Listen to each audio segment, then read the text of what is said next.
ആരോഗ്യമന്ത്രി വീണ George M സ്വരാജിനായി തെരഞ്ഞെടുപ്പ് പ്രചാരണത്തിന് എത്തിക്കഴിഞ്ഞു. അവർ വീടുകൾ കയറുകയാണല്ലേ? എങ്ങനെയുണ്ട് ഇവിടെ മണ്ഡലത്തിൽ വന്നപ്പോൾ ഒരു അവസ്ഥ? കഴിഞ്ഞ ദിവസം വന്ന് പോയെന്ന് അറിഞ്ഞു. നിലമ്പൂർ നിയോജക മണ്ഡലത്തിൽ നിങ്ങൾ എല്ലാവർക്കും കാണാവുന്നതുപോലെ വലിയൊരു ആവേശം സഖാവ് സ്വരാജിന്റെ സ്ഥാനാർത്ഥിത്വവുമായിട്ട് ബന്ധപ്പെട്ട അന്ന് മുതൽ അതോടൊപ്പം ആ ആവേശം ഓരോ ദിവസവും ചെല്ലുന്തോറും വലിയ രീതിയിൽ വർദ്ധിച്ചു വരികയാണ്. സ്ഥാനാർത്ഥിക്ക് വലിയ സ്വീകാര്യതയാണ് ഉള്ളത്. അപ്പോൾ തീർച്ചയായിട്ടും വലിയ ഭൂരിപക്ഷത്തിൽ സഖാവ് എം സ്വരാജ് നിലമ്പൂർ നിയോജക മണ്ഡലത്തിൽ നിന്ന് വിജയിക്കും. ഞാൻ 5 വർഷം സഖാവ് സ്വരാജിൻ്റെ കൂടെ നിയമസഭയിൽ ഉണ്ടായിരുന്ന വ്യക്തിയാണ്. അപ്പോൾ അത്ര വളരെ ഫലപ്രദമായി ഒരു നിയമസഭയിലും അതോടൊപ്പം തന്നെ നിയോജക മണ്ഡലത്തിനു വേണ്ടി ഇടപെടുന്ന ഒരു ജനപ്രതിനിധിയാണ് സഖാവ് എം സ്വരാജ്. നിലമ്പൂർ നിയോജക മണ്ഡലത്തിനൊരു മുതൽക്കൂട്ടാണ്. അതോടൊപ്പം തന്നെ നിലമ്പൂരിനെ അറിയുന്ന നിലമ്പൂരുകാരനായ നിലമ്പൂരിൽ ജനിച്ചു വളർന്ന സഖാവ് എം സ്വരാജ് കേരള നിയമസഭയിൽ നിലമ്പൂർ നിയോജക മണ്ഡലത്തെ പ്രതിനിധീകരിക്കുന്നുണ്ടോ സ്വരാജിനെ നിയമസഭയിൽ? തീർച്ചയായിട്ടും. ഞാനിപ്പോൾ മാത്രമല്ല, ഈ കഴിഞ്ഞ എപ്പോൾ സഖാവ് സ്വരാജിനെ കണ്ടാലും പറയും സ്വരാജ് സാവ് നിയമസഭയിൽ ഉണ്ടാകണമായിരുന്നു എന്ന് പറയും. അപ്പോൾ ഇപ്പോഴും ബഹുമാനപ്പെട്ട CM പറഞ്ഞതുപോലെ കേരള നിയമസഭ കാത്തിരിക്കുന്നു സഖാവ് എം സ്വരാജിനെ. നിലമ്പൂർ നിയോജക മണ്ഡലം ഈ ഉപതെരഞ്ഞെടുപ്പിലൂടെ സഖാവ് എം സ്വരാജിനെ നിയമസഭയിലെത്തിക്കും.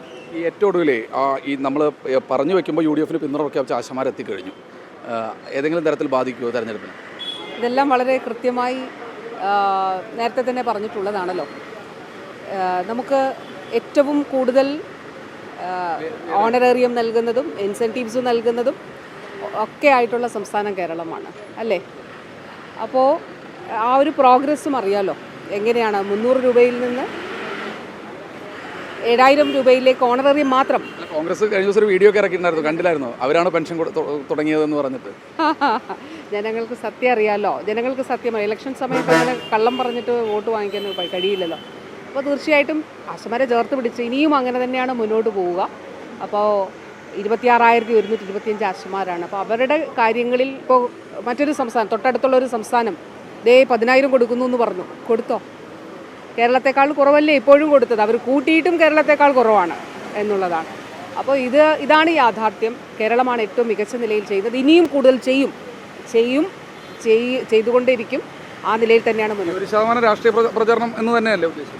അല്ല, ഇതൊക്കെ നമ്മൾ പറഞ്ഞിട്ടുണ്ടല്ലോ.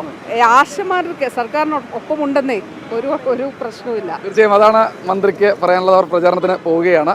ഷിജു ചവറയ്ക്കൊപ്പം ശ്രീകുമാരൻ, Team 24 നിലമ്പൂർ.